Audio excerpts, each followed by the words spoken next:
Light बंद की है कि लाइट चालू कर देना।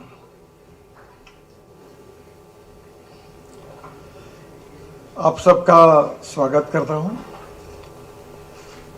जम्मू कश्मीर में 2014 में प्रधानमंत्री मोदी जी के नेतृत्व में हमारी जब सरकार आई तो विशेष रूप से जम्मू कश्मीर में इंफ्रास्ट्रक्चर, रोड इंफ्रास्ट्रक्चर का विकास करने की योजना हमने तैयार की। उसके अनुरूप तब से लेकर हम लोग करीब 1,25,000 करोड़ के प्रोजेक्ट जम्मू कश्मीर में कर रहे हैं और 2014 से 2023 तक करीब 500 किलोमीटर के सड़क का निर्माण इसमें पूरा करेंगे। जम्मू कश्मीर में करीब 45,000 करोड़ की लागत से 133 किलोमीटर लंबाई की 41 महत्वपूर्ण टनलों का निर्माण कराया जा रहा है और इसमें लगभग सभी जगह पर काम शुरू है। ये 1,25,000 के व्यतिरिक्त जम्मू कश्मीर में 5,000 करोड़ की लागत से हम 18 रोपवे बना रहे हैं। सीआरएफ के तहत 14 से लेकर हमने 4,500 करोड़ के काम स्वीकृत किए हैं, जिसमें से 2,264 करोड़ के काम पूरे हो गए हैं। सबसे महत्वपूर्ण बात जो है, जिसका हम लगातार फॉलोअप भी करते, को काफ़ी अड़चने उसमें आई, वो है जम्मू से श्रीनगर के बीच टोटल 3 कॉरिडोर हम डेवलप कर रहे हैं। जम्मू और श्रीनगर के बीच यात्रा सुलभ बनाने के लिए ये 35,000 करोड़ रुपए हम इसमें खर्चा कर रहे हैं। जो कॉरिडोर 1 है, जम्मू से उधमपुर श्रीनगर मार्ग, ये NHAI बना रही है। जम्मू से उधमपुर, रामबन, बनिहाल से श्रीनगर तक 16,000 करोड़ की लागत से 245 किलोमीटर 4 लेन मार्ग बनाया जा रहा है। इसमें से 210 किलोमीटर 4 लेन मार्ग पूरा हो गया है और इस पूरे मार्ग में करीब 21.5 किलोमीटर की 10 टनल का निर्माण हो गया है। इसमें जम्मू से श्रीनगर तक पहले 320 किलोमीटर का मार्ग था, अब नया DPR बनाकर इसे हम 70 किलोमीटर हमने कम किया है, क्योंकि टनल करने के कारण ये एक मार्ग में काफ़ी, इससे डिस्टेंस जो है वो 20% कम हुआ है। इस मार्ग के निर्माण से श्रीनगर से जम्मू आने जाने में करीब 9 से 10 घंटे लगते थे। अभी ये समय मैंने ऐसा सुना है कि 4.5-5 घंटे पे आया है और इसमें 2-3 घंटे की कमी होगी। अभी 5 टनल और पूरी होने की है, जिसमें से 4 टनल जो है ये अगले साल अगस्त तक पूरी हो जाएगी और 1 टनल जो है, जो टाटा प्रोजेक्ट को आखिरी अभी काम शुरू हुआ, उसका नाम क्या टनल, डिगोट करके, वो थोड़ा सा लेट होगी, वो आखिरी टनल है। तो 5 टनल होने के बाद इसमें और 2-2.5 घंटे की कमी आ सकती है। ये जो इसमें प्रॉब्लम जो आए हैं, इसका जो स्टार्टर है ये बड़ा फ्राजिल है और काम करने में भी बहुत अड़चने आई है। DPR में भी काफ़ी डिज़ाइनिंग बदलने पड़ी और वो करते करते आखिरी में काफ़ी चेंजेस भी करने पड़ेंगे। 2 कॉन्ट्रैक्टर भी इसमें जामन इंडिया और SCC थे और उनको एक जगह रिप्लेस करना पड़ा। काफ़ी अड़चने आई, कुछ फॉरेस्ट एनवायरनमेंट क्लियरेंस की बातें रहती थी, वो जियोलॉजिकल प्रॉब्लम जो है इसमें आए, इसके कारण इसमें थोड़ी देरी हुई है, पर अभी मुझे लगता है कि ये काम पूरा हो जाएगा। रामबन बनियाल खंड के 40 किलोमीटर का जो काम बाकी है एग्जिस्टिंग रोड का, इसका चौड़ीकरण करना था। इसमें भी बर्फ गिरना, बार बार पहाड़ से गिरना, ये प्रॉब्लम है, समस्या हल नहीं हो रही थी। इसके कारण इसका डिज़ाइन 2020 में बदला गया और उसके समाधान के लिए 7 किलोमीटर, ये पूरा हमने नया डिज़ाइन किया और 7 किलोमीटर के 3 टनल तथा 6 किलोमीटर के 4 वाइडक्ट बना रहे हैं। वो डिज़ाइन DPR जो था वो उसमें सूट नहीं हुआ और उसका काम अब कर रहे हैं। 40 किलोमीटर जो मार्ग बाकी था उसमें से 10 किलोमीटर का कार्य हो गया है। मरोग डिगडोल टनल को छोड़कर बाकी काम अगस्त 2024 तक पूरा हो जाएगा। जो दूसरा कॉरिडोर है जम्मू चेनानी डोंडा किश्तवाड़ अनंतनाग मार्ग, ये NHIDCL बना रही है। जम्मू जिले के खिलानी से अनंतनाग तक 13,000 करोड़ की लागत से 225 किलोमीटर 2 लेन पेव शेड्यूल के मार्ग का हम निर्माण कर रहे हैं। पहले ये मार्ग 246 किलोमीटर था। अब इसमें से हमने जो नया मार्ग का DPR बना है वो 21 किलोमीटर कम किया गया है, जिससे 10% रिडक्शन होगा। जो डिस्टेंस था 10% कम हो जाएगा। चेनानी से सुध महादेव तक 265 करोड़ की लागत से 17 किलोमीटर सड़क का निर्माण का काम सितंबर 2023 तक पूरा हो जाएगा। और सुधम महादेव के पास 3,703 करोड़ की लागत से 5.4 किलोमीटर की 2 टनल का टेंडर 30 अप्रैल 2023 तक हो जाएगा। उसके काम की शुरुआत हो जाएगी। गोहा से खिलानी तक 228 करोड़ की लागत से 9 किलोमीटर सड़क का निर्माण कार्य जून 2023 तक पूरा हो जाएगा। खिलानी बाईपास से आगे 750 करोड़ की लागत से 1.5 किलोमीटर टनल का निर्माण काम मई 2023 तक पूरा हो जाएगा। खिलानी से छतरू तक 2,850 करोड़ की लागत से 82 किलोमीटर सड़क निर्माण का काम जुलाई 2023 तक पूरा हो जाएगा। इस मार्ग में ब्लैक स्पॉट समाप्त करने चाइनीज 83 में 91 करोड़ की लागत से 1 किलोमीटर का अप्रोच रोड सहित टनल का निर्माण किया जा रहा है, जो मई 2023 में पूरा हो जाएगा। छतरू से सिंहपुरा होकर वागलू तक करीब 5,000 करोड़ की लागत से 16 किलोमीटर की सड़क और 10 किलोमीटर की टनल का टेंडर 30 अप्रैल 2023 तक हो जाएगा। वायलू से दोनीपोवा तक 285 करोड़ की लागत से 28 किलोमीटर सड़क का निर्माण अप्रैल 2023 तक पूरा हो जाएगा। दोनीपोवा से अलस्टॉप तक 260 करोड़ की लागत से 8.5 किलोमीटर सड़क का निर्माण मई 2023 तक हो जाएगा। और अनंतनाग में बाईपास के जरिए जम्मू से श्रीनगर मार्ग को जोड़ा जाएगा। जो तीसरा कॉरिडोर है वो भी महत्वपूर्ण है। जम्मू अखनूर रजौरी पुंछ उरी मार्ग BRO का काम रहा। जम्मू से अखनूर होकर पुंछ तक 6,000 करोड़ की लागत से 199 किलोमीटर के मार्ग का निर्माण हो रहा है। जम्मू से खाती चौक तक 25 किलोमीटर सड़क निर्माण का काम जून 2023 तक पूरा हो जाएगा और बाकी 5 किलोमीटर का काम अब अवार्ड हो गया है। अखनूर से चौरा तक 16.45 किलोमीटर का भी टेंडर हो गया है और यह काम जून 2023 तक अवार्ड हो जाएगा। चौकी से सुंबल तक 9.3 किलोमीटर का काम अगस्त 2024 तक हो जाएगा और भल्ला से बलसामा तक 18.5 किलोमीटर का काम सितंबर 2024 तक हो जाएगा। सियोट से ददेसर तक 15.8 किलोमीटर का काम अक्टूबर 2024 तक हो जाएगा और राजल से कल्लार तक 26.8 किलोमीटर का काम नवंबर 2024 में हो जाएगा। सरानू राजौरी डेरी तक करीब 30 किलोमीटर का काम दिसंबर 2024 में हो जाएगा और कलाली से भटादुरीन तक का काम जनवरी 2024 में हो जाएगा। कल्लार सुरकोट पुंछ तक 35.4 किलोमीटर का काम दिसंबर 2023 तक हो जाएगा। इसमें ये 3 महत्वपूर्ण लाइफलाइन है। इसके साथ साथ श्रीनगर का रिंग रोड का काम हमने लिया है। श्रीनगर में 4,660 करोड़ की लागत से 78 किलोमीटर 4 लेन रिंग रोड का निर्माण किया जा रहा है। यह रिंग रोड गलंदर से गांधरबल तक बन रही है। इसमें पैकेज 1 गलंदर से सुबल तक 42 किलोमीटर मार्ग का निर्माण फरवरी 2024 में हो जाएगा।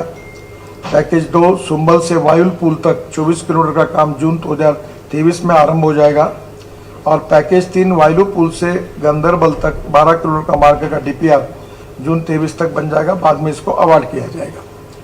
ये रिंग रोड बहुत महत्वपूर्ण है। इसके बनने से बारामुल्ला, कुपवाड़ा, बांदीपुरा, गुरेज, कारगिल एवं लेह जाने के लिए लोगों को श्रीनगर शहर के अंदर आना नहीं पड़ेगा, जिससे श्रीनगर का ट्रैफिक जाम और पोल्यूशन में काफ़ी कमी आएगी। ये सबसे महत्वपूर्ण जो हम लोग करीब 32 ग्रीन एक्सप्रेस हाईवे बना रहे हैं, उसमें से सबसे इम्पोर्टेंट जो है वो दिल्ली अमृतसर कटरा ग्रीन फील्ड है। ग्रीन फील्ड का मतलब नया रोड बना रहे हैं। ये रोड अभी अस्तित्व में नहीं है। ये दिल्ली से वैष्णो देवी धाम कटरा तक 37,524 करोड़ की लागत से 670 किलोमीटर 4 लेन ग्रीनफील्ड एक्सप्रेसवे दिसंबर 2023 में हम लोग इसको पूरा करेंगे। अभी दिल्ली से कटरा की दूरी 727 किलोमीटर है। इस एक्सप्रेसवे से 58 किलोमीटर की दूरी कम हो जाएगी। इस एक्सप्रेसवे के बनने से दिल्ली से अमृतसर 4 घंटे में, दिल्ली से कटरा 6 घंटे में और दिल्ली से श्रीनगर 8 घंटे में होने की संभावना है। यह एक्सप्रेसवे हमारे सिख समाज के प्रमुख धार्मिक स्थल अमृतसर में स्वर्ण मंदिर, कपूरथला के सुल्तानपुर लोधी गुरुद्वारा, गोइंदवाल साहिब गुरुद्वारा, खंडूर साहिब गुरुद्वारा, गुरुद्वारा श्री तरन तारण दरबार साहब को जोड़ेगा। ये एक्सप्रेसवे को हमने अंबाला, मोहाली, संगरूर, पटियाला, लुधियाना, जालंधर, कपूरथला, कठुआ और सांबा से गुजरेगा। दिल्ली कटरा एक्सप्रेसवे को कपूरथला जिले में सुल्तानपुर लोधी के पास अमृतसर जामनगर कॉरिडोर से जोड़ा जाएगा। इस कॉरिडोर के माध्यम से जम्मू से राजस्थान, गुजरात की कनेक्टिविटी डायरेक्ट हो जाएगी। ये भी बहुत इंपॉर्टेंट कॉरिडोर है। दिल्ली में कुंडली, पलवल, मानेसर, ये जो केएमपी है उसके जसोर खेड़ी गांव से आरंभ होकर हरियाणा में एक्सप्रेसवे 143 किलोमीटर बन रहा है। इसमें 63 किलोमीटर का मार्ग बन गया है, बाकी 80 किलोमीटर का काम 2023 में पूरा हो जाएगा। एक्सप्रेसवे पंजाब की लंबाई 402 किलोमीटर है, जिसमें 280 किलोमीटर में निर्माण कार्य चल रहा है। 30 किलोमीटर का मार्ग पूरा बन गया है और 92 किलोमीटर का काम जून 2023 में आरंभ हो जाएगा। जम्मू कश्मीर में एक्सप्रेसवे की लंबाई 124 किलोमीटर है। इसमें 91 किलोमीटर का काम चल रहा है और बाकी 33 किलोमीटर का काम जून 2023 में शुरू हो जाएगा। जो हमारी टनल है विशेष रूप से जो महत्वपूर्ण है और मैं ये मानता हूँ कि ये स्टेट ऑफ आर्ट टनल है, जिसको देखने का आज हमें सौभाग्य मिला। हमारी पार्लियामेंट के संसदीय समिति के 13 मेंबर ऑफ पार्लियामेंट भी आज उसमें आए थे और हमने झेड़मोर और झोजिला दोनों टनल का निरीक्षण किया है। ये जम्मू कश्मीर में 14 से 2023 तक हम 14 टनल निर्माण कर रहे हैं, जिसमें जम्मू कश्मीर में 35,000 करोड़ की लागत से 27 टनल का निर्माण हो रहा है। झोजिला टनल में एक बहुत बड़ी बात है कि इसका करीब 3 बार टेंडर हुआ। चौथी बार इसकी एस्टिमेट कॉस्ट आई 12,000 करोड़ और हमने इसमें काफ़ी मेहनत की, अधिकारियों ने भी की, एसोसिएशन करके दिल्ली में एक कमर्शियल ऑर्गेनाइजेशन बिजनेस उनके साथ हमने वर्कशॉप किए, रिसर्च किया और इस टनल पर हमने 5,000 करोड़ रुपए की बचत की। ये टनल 13.14 किलोमीटर है, आशिया की सबसे लॉन्गेस्ट टनल है और -26 डिग्री पर वहाँ काम कर रहे लोग। बीच में जो बर्फबारी हुई उसमें 2 लोगों की मृत्यु भी हो गई, पूरी मशीनें उद्ध्वस्त हो गई। उसके बाद भी प्रतिकूल परिस्थिति में काम चल रहा है। 38% काम पूरा हुआ है। हम अंदर से टनल को भी देख के आए और जल्दी ये टनल जो है पूरी करने की हमारी कोशिश है। सोनबर्ग बालटाल खंड में नीलगरा टनल एक दूसरी इसके साथ जुड़ी हुई है।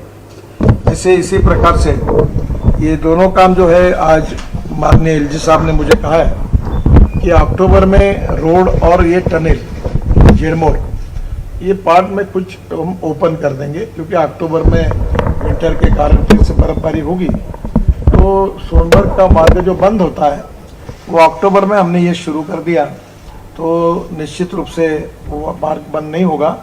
तो हमने ये तय किया है कि इस बार अक्टूबर में पार्टली इस काम की हम ओपनिंग कर देंगे और शुरुआत कर देंगे। झेड़मोर टनल भी है करीब 3,000 करोड़ की, 6.5 किलोमीटर, जैसे मैंने कहा कि अक्टूबर में इसका लॉन्च करेंगे। फिर सिंहपुरा वायलू में टनल का निर्माण है, सिंथन पास 10.6, ये 5,000 करोड़ की है। इसका टेंडर फरवरी 2023 में हो जाएगा। फिर इसका पीरियड काफ़ी है, 3-1 साल लगेंगे इसको पूरा होने में। सूद महादेव के पास सुरंग मार्ग का निर्माण 5.4 किलोमीटर, ये करीब 3600 करोड़ का है।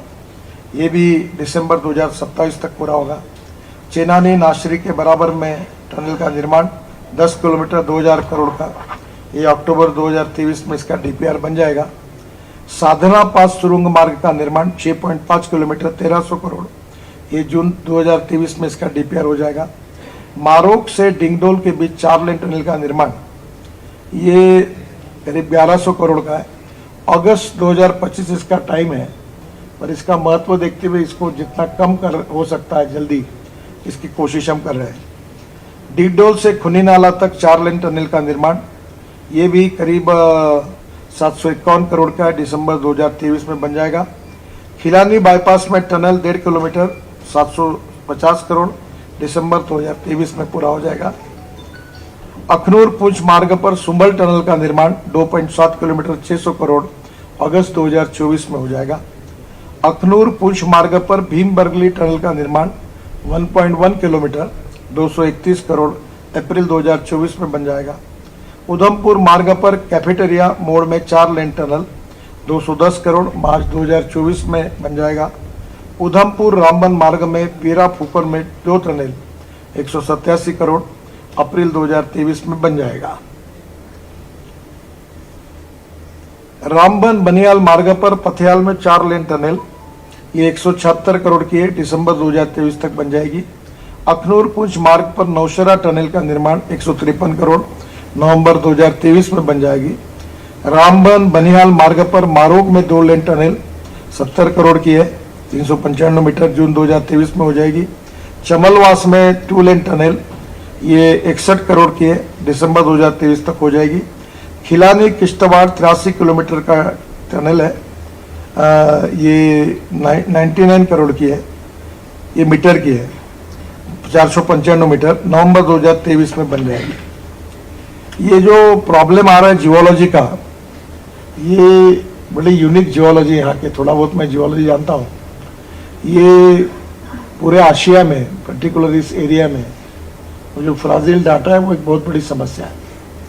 आपको पता होगा कि ये जियोलॉजी, जियोफॉर्मोलॉजी, मिनरोलॉजी, क्रिस्टोग्राफी अनेक सब्जेक्ट्स है, तो जियोलॉजिकल एक्सपर्ट का ओपिनियन लिया गया, तो ये इतना ही फ्राजिल है, यहाँ कुछ टिकता ही नहीं, वो गिर जाती है।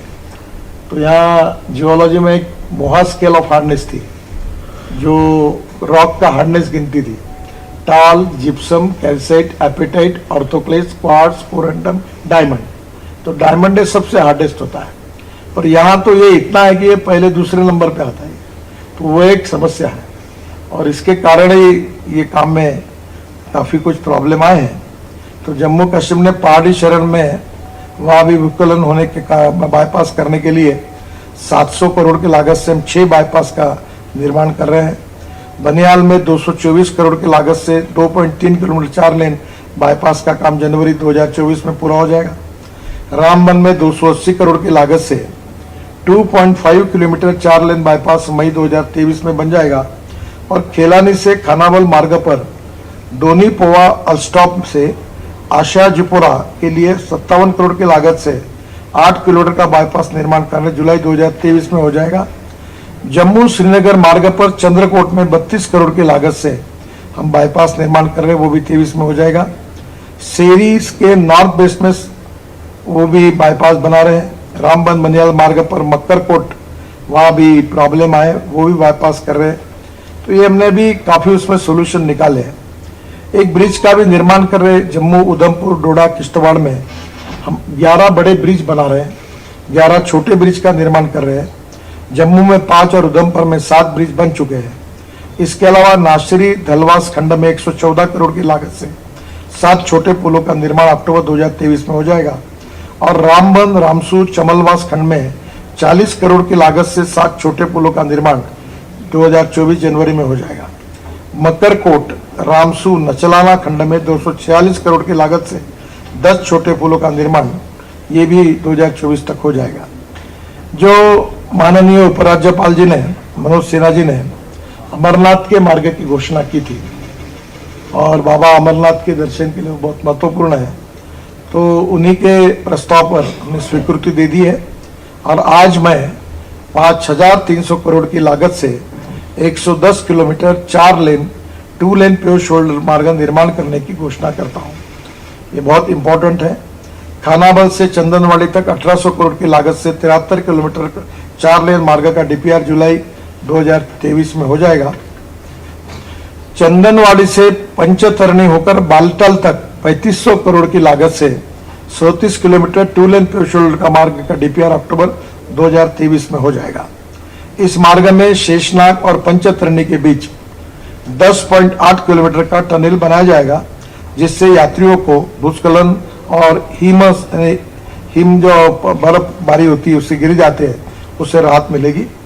पंचतरणी से अमरनाथ जी की पवित्र गुफा तक 5 किलोमीटर 5.5 मीटर चौड़ा पक्का पैदल पथ बनाया जाएगा, जिसमें मार्ग के दोनों तरफ सुरक्षा के लिए बैरिकेड बनाए जाएंगे। अमरनाथ पवित्र गुफा की यात्रा का समय में बहुत कमी आएगी। अभी अमरनाथ की पवित्र गुफा की यात्रा में 3 दिन का समय लगता है। इस मार्ग में निर्माण से श्रद्धालु वाहन से श्रीनगर से अमरनाथ गुफा की यात्रा 8 से 9 घंटे में पूरी करेंगे। अभी की यात्रा की जो स्थिति है, श्रीनगर से पहलगांव तक 90 किलोमीटर की यात्रा 2 घंटे में होती है। पहलगांव से चंदनवाड़ी तक 16 किलोमीटर की यात्रा आधे घंटे में होती है। चंदनवाड़ी से पंचतरणी तक 26 किलोमीटर की दुर्गम पहाड़ी पैदल यात्रा को पूरा करने में 13 घंटे का समय लगता है और पंचतरणी से अमरनाथ गुफा तक 5 किलोमीटर की दुर्गम पैदल यात्रा को 5 घंटे में पूरी होती है। इस यात्रा को पूरा करने के लिए श्रद्धालुओं को 2 रात गुजरने के लिए पड़ाव लेना पड़ता था, तो अभी इसमें काफी सुधार हो जाएगा। एक मुगल रोड निर्माण करने की मांग जब भी जो भी मुख्यमंत्री बनते थे और मुझे मिलते थे, तो बार बार इसकी मांग सब जगह से होती थी। तो आज मैं घोषणा कर रहा हूं कि ऐतिहासिक मुगल रोड जो है जम्मू जिले के पूंछ से दक्षिण कश्मीर में शोपिया को जोड़ता है, तो 6,842 करोड़ की लागत से 60 किलोमीटर 2 लेन प्योर शोल्डर मार्ग तथा 10 किलोमीटर 2 लेन प्योर शोल्डर मार्ग की टनल बनाई जाएगी। 1900 करोड़ की लागत से 60 किलोमीटर के मार्ग का डीपीआर अगस्त 2023 में बन जाएगा। पीर की गली में करीब 5,000 करोड़ की कश्मीर से कन्याकुमारी तक रोड बनाने की बात, ये हमारा एक सपना था। अभी हिमाचल प्रदेश के मनाली से रोहतांग पास जो है ऊपर जाने के लिए 3.5 घंटे लगते थे। अभी वहाँ हमने अटल टनल बनाई, जिससे 8 मिनट में हम बाहर आते हैं। और वहाँ से आने के बाद लद्दाख और लेह तक हम लोग 4 टनल बना रहे हैं। बीआरओ का भी साथ ले रहे हैं और ये 4 टनल बनाकर लद्दाख ले आएंगे। लद्दाख लेह के बाद हम कारगिल के तरफ आएंगे, जोजिला टनल आएगी। जोजिला टनल से झेड़मोर टनल आएगी, उससे श्रीनगर आएंगे और श्रीनगर जम्मू रास्ते से जाकर हम लोग कटरा जो ग्रीन एक्सप्रेस है उसको कनेक्ट होंगे। वहाँ से दिल्ली जाएंगे, दिल्ली से दिल्ली मुंबई एक्सप्रेस हाईवे को जुड़ेंगे। पर दिल्ली मुंबई एक्सप्रेस हाईवे मुंबई तक जाता है और अभी नॉर्थ से साउथ जाना होगा, तो हम लोग मुंबई जाते हैं और मुंबई से पुणे जाते हैं और पुणे से 2 रूट है, कोल्हापुर और सोलापुर, फिर बेंगलोर, मंगलोर, हैदराबाद, चेन्नई जाते हैं।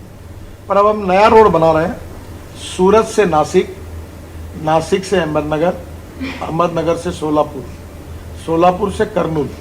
ये ग्रीन है, अभी तक रोड अस्तित्व में नहीं है और ये रोड बनने से दिल्ली से चेन्नई का डिस्टेंस 312 किलोमीटर कम हो जाएगा और ये कर्नूल से हैदराबाद, चेन्नई, बेंगलोर, मंगलोर, कोचीन, कन्याकुमारी, हैदराबाद, त्रिवेंद्रम, पूरे साउथ को अब यहाँ से जुड़े जाएंगे। हमारे यहाँ साउथ के एमपी आज मद्रास के बाकी सब लोग हैं जो आज इसमें आए थे, तो उनको भी आज खुशी होगी कि डायरेक्ट ये कन्याकुमारी तक, यानी रोहतांग पास अटल टनल से शुरू होकर जम्मू कश्मीर से जाते हुए डायरेक्ट कन्याकुमारी तक पहुंचने का सपना 2024 शुरू होने के पहले पूरा होगा। ये भी एक खुशी है। और एक बात सबसे महत्वपूर्ण है कि ये रोड बनने से क्या फ़ायदा होगा। तो मैं अभी देहरादून गया था, तो जब हमने ये रोड बनाया दिल्ली से देहरादून, अभी तो 2 घंटे में और हरिद्वार 1.5 घंटे में, ये तो उसका निरीक्षण करने के लिए मैं गया था, वो अभी इस साल दिसंबर तक हो जाएगा। पर एग्जिस्टिंग रोड में जब काम हमने जो कुछ किया उसके कारण वहाँ का टूरिस्ट जाने वाला डबल हो गया। मैं ये मानता हूँ कि ये जो पूरा काम हम कर रहे हैं, ये जब पूरा होगा तो जम्मू कश्मीर में आने वाला टूरिस्ट 3 से 4 गुना बढ़ेगा।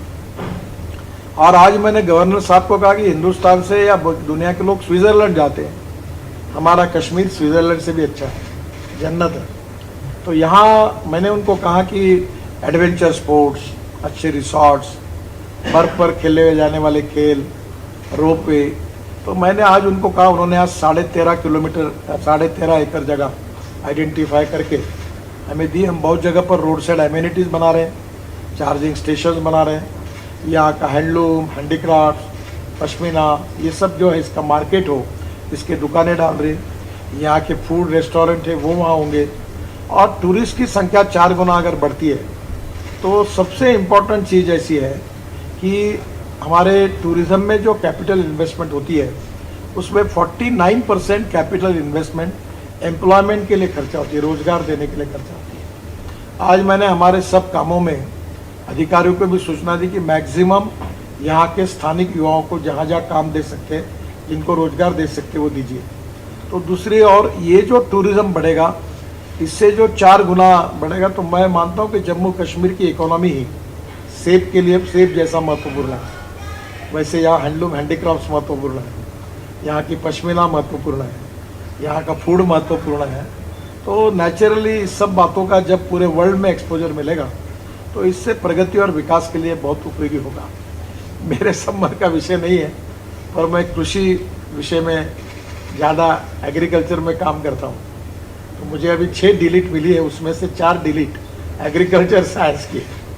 तो मैं गवर्नर साहब के पीछे पड़ा था कि हमारे यहाँ न्यूजीलैंड में और ऑस्ट्रेलिया में बहुत अच्छे सेब होते हैं।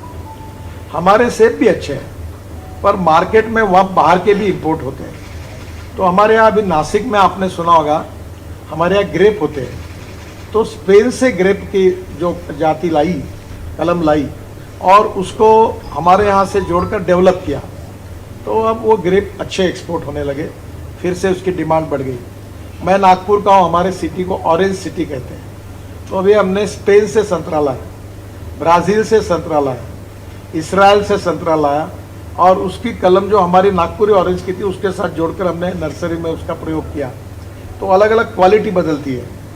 तो मैंने उनको ये कहा कि यहाँ ऐसी इंटरनेशनल स्टैंडर्ड की नर्सरी बननी चाहिए कि हमारे कश्मीर का, उत्तराखंड का, हिमाचल का एप्पल ऑस्ट्रेलिया और न्यूजीलैंड जहाँ सबसे अच्छा एप्पल होता है उसके बराबरी का होना चाहिए।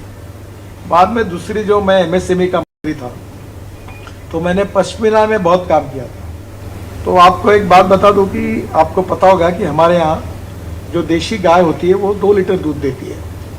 तो 1952 में हमारे यहाँ से गिर जात की गाय ब्राज़ील गई, और वहाँ उन्होंने उसको विकसित करके वो 60 लीटर की गाय उनकी हो गई। तो उस गाय को एक बुल हुआ, उसका नाम था टोरैंडो, और उसका सीमेंस अभी इंडिया में लाकर हमने 2 लीटर के गाय को दिया। तो हमारे यहाँ 20 लीटर और 22 लीटर की गोरी हुई। अब हमारे यहाँ पास एक टेक्नोलॉजी है कि अब वो ये जो एम्ब्रियो ट्रांसफ़र, यानी आपको सिंपल भाषा में टेस्ट ट्यूब बेबी, वैसे अब टेस्ट ट्यूब गोरी तैयार होती है। और मेरे क्षेत्र में 12 गोरियाँ टेस्ट ट्यूब गोरियाँ तैयार हुई, और वो उसकी माँ है 2 लीटर की और गोरी होगी 22 लीटर की। तो मैंने उस समय बहुत कोशिश की कि ये जो पश्मीना देने वाली जो मेंढी है उसको क्या बोलते हैं आप, हाँ, बकरी। तो मैंने उनको कहा कि न्यूजीलैंड की जो ब्रीड है उसको इसके साथ ये करके, जैसे ये गाय में क्रांति हुई और धीरे धीरे पूरे देश में 20 लीटर वाली गाय होगी। तो मैंने गोबर से पेंट बनाया, हमने बहुत चल रहा है अच्छा। तो मैंने बहुत उस समय कोशिश की थी कि आपके यहाँ के ब्रीड में जो पश्मीना की जात है वो इंटरनेशनल स्टैंडर्ड की बनने के लिए ये क्लाइमेट न्यूजीलैंड और ऑस्ट्रेलिया का तो कोशिश करो। 2 बातें मेरे विषय की नहीं है, पर आज भी मैंने एलजे साहब से इसको डिस्कस किया, बार बार करता हूँ। आज रात को उन्होंने कहा कि उन अधिकारियों के साथ मीटिंग होगी। जम्मू कश्मीर समृद्ध बने, संपन्न बने, गाँव गरीब मजदूर किसान का कल्याण हो, और ये एक प्रगतिशील समृद्ध संपन्न बने, और सबका साथ, सबका विकास, सबका प्रयास, यही बातों पर इसका विकास हो, यही हम सबकी कल्पना है। और मोदी जी के नेतृत्व में इसको और अच्छी तरह डेवलप करने की कोशिश भी हम करें। नई इंडस्ट्री आ रही है, रिसोर्ट्स आ रहे हैं, यहाँ स्थानिक लोगों को काफ़ी इसमें रोजगार मिलेंगे और ये प्रदेश को अच्छा होगा। हम रोड इंफ्रास्ट्रक्चर में आने वाले करीब 3-4 साल में जम्मू कश्मीर के रोड नेटवर्क को अमेरिका के बराबर बनाएंगे, इतना अच्छा रोड नेटवर्क कराएंगे। इस मिशन को लेकर हम काम कर रहे हैं। जम्मू कश्मीर के सरकार का हमको बहुत सहयोग मिला, यहाँ की जनता का भी सहयोग मिला। फॉरेस्ट, इन्वायरमेंट, बाकी जियोलॉजिकल प्रॉब्लम आती है और एक अच्छी तरह से हुआ। और आज हमारे मेंबर ऑफ पार्लियामेंट की कमेटी आकर उन्होंने भी दोनों टनल का निरीक्षण किया। तो मैं आप सबके प्रति बहुत बहुत धन्यवाद देता हूँ। आपको इसी विषय से संबंध में अगर मुझे पूछना है तो पूछिए। बहुत बहुत धन्यवाद। बताइए।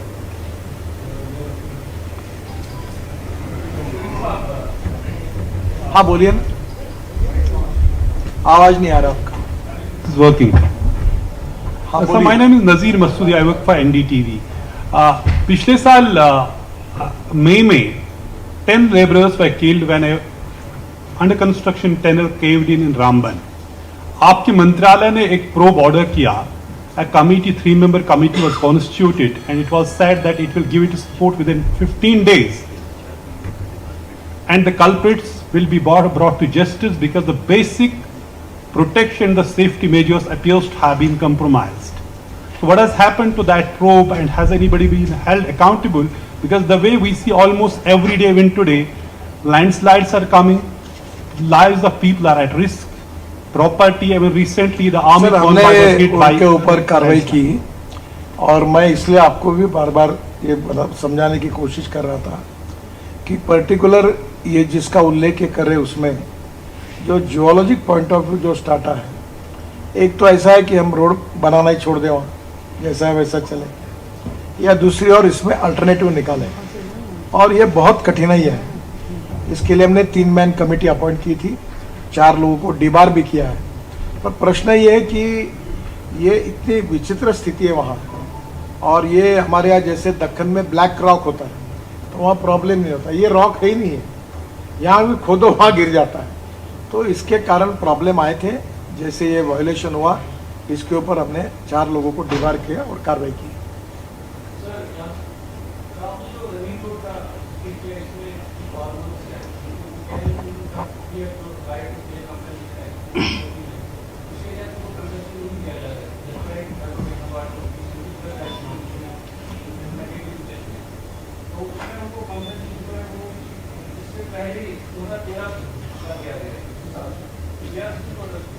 देखिए, पहली बात तो ऐसी है कि आजकल लोग किसान मेरे पास जो आते हैं मिलने के लिए, वो इस बात के लिए नहीं आते कि हमारी जगह मत लो।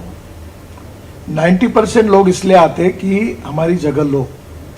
मैं जब गोपीनाथ मुंडे जी के निधन के बाद मेरे पास ग्रामीण विकास मंत्रालय का जब चार्ज था, तभी मैंने प्रधानमंत्री जी के मार्गदर्शन में ये नया लैंड एक्विजिशन एक्ट तैयार किया। और मैं खुद फार्मर हूँ, किसान का बेटा हूँ, तो वैसे भी मैं बहुत फार्मर सेंट्रिक हूँ।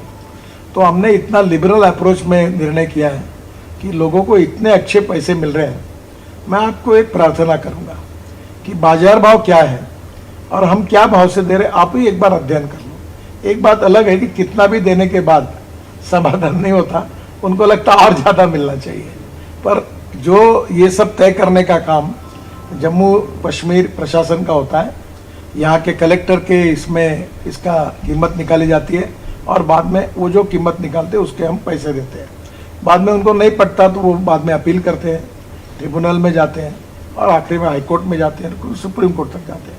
आजकल high court supreme court cases जा नहीं रही है क्योंकि लोगों को समाधान, और इसीलिए हम लोग हर साल 1 लाख करोड़ रुपए केवल लैंड एक्विजिशन के लिए दे रहे हैं।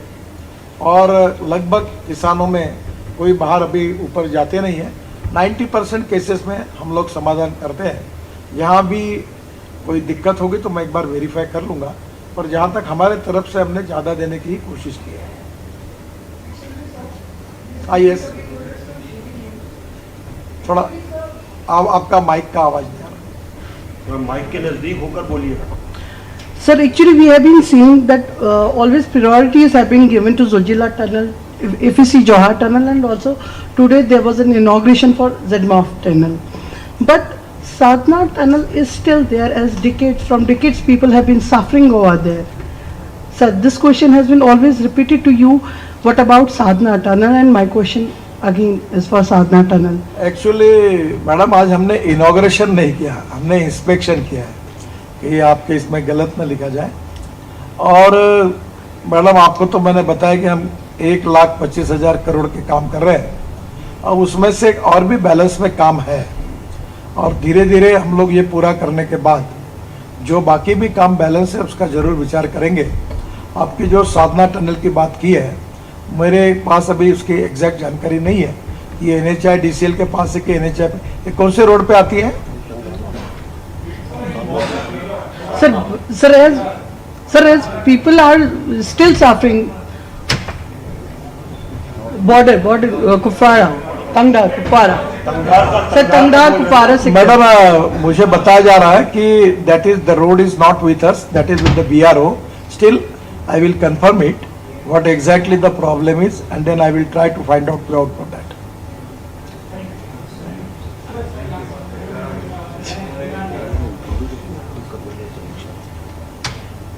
VK सिंह साहब बता रहे हैं, वो हमारे पूर्व जनरल थे, वो ऑलरेडी टनल स्वीकृत है, BRO उसके ऊपर कुछ DPR वगैरह बना रही है। मैं फिर से एक बार उसको वेरीफाई करके जो उसको पुश करना है तो कोशिश करूँगा। Thank you, sir.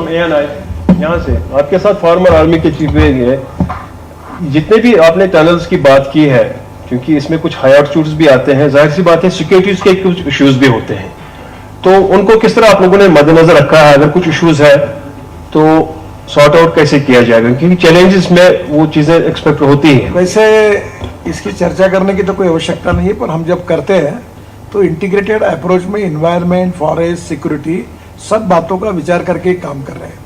जैसे जोजिला और झेड़मोर में काम हो रहा है, वहाँ भी हमने उसको कभी कभी फेंसिंग लगाया है, कहीं सिक्योरिटी की व्यवस्था की है, कुछ जगह आवश्यक होगा तो पुलिस का CRF का प्रोटेक्शन है, कहीं हमने मिलिट्री वालों से सहयोग लिया है। पर एक बात आपको बताऊं, अभी फिलहाल काम करते समय हमें किसी प्रकार की अड़चने नहीं आ रही है। हमारा क्लाइमेट बहुत अच्छा है और लोगों का सहयोग है। और मैंने अभी LG साहब से भी बात की, by and large Jammu Kashmir की जनता का सहयोग बहुत अच्छा है, इसके कारण हम काम कर पा रहे हैं और अभी कोई ऐसी अड़चन नहीं है। Gadkari ji, this is Jahangir from PTI. Former diplomat S.K. Lamba has written in his book that Modi ji tried to initiate talks with Pakistan in 2017. How do you react to that? Is there any truth, and are there any efforts going on to revive the dialogue process with Pakistan? I don't want to react on this issue because it is not with my ministry, neither it is directly or indirectly related with me. You have an appropriate question. When the foreign minister will be here, you can ask him this question. मुझे लगता है आपको भी जाना है सबको। हाँ sir, mic पे बोलिए। MHA की तरफ से स्टेटमेंट दिया गया कि जम्मू कश्मीर में जो सिक्योरिटी सिचुएशन है वो सिग्निफिकेंटली इंप्रूव हुई है, तो क्या does the government have plan to review the AFSPA in J&K? Sir, it is a question related with the law and order, where the LG is the in charge and the Home Ministry is in charge. My focus is on my work, my project, my tunnels, my roads. If you want to ask any question about my department, I will be happiest the person to give the answer for that. Sir, I have a question. Thank you very much. Last question. Sir, I have a question concerning the environment. Sir, you are working in an ecologically fragile zones. Kashmir is ecologically fragile. What are the constraints and what are the norms that you are following concerning the environment while working in these zones? Actually, frankly speaking, ethics, economy, ecology and environment, these are the three important pillars of the society. At any cost, we want to protect ecology and environment. And I am the person who is constantly trying for alternative fuel, for reducing pollution of the fossil fuel. We are in electric, ethanol, methanol, biodiesel, bio-LNG, bio-CNG, green hydrogen and electric. As a minister,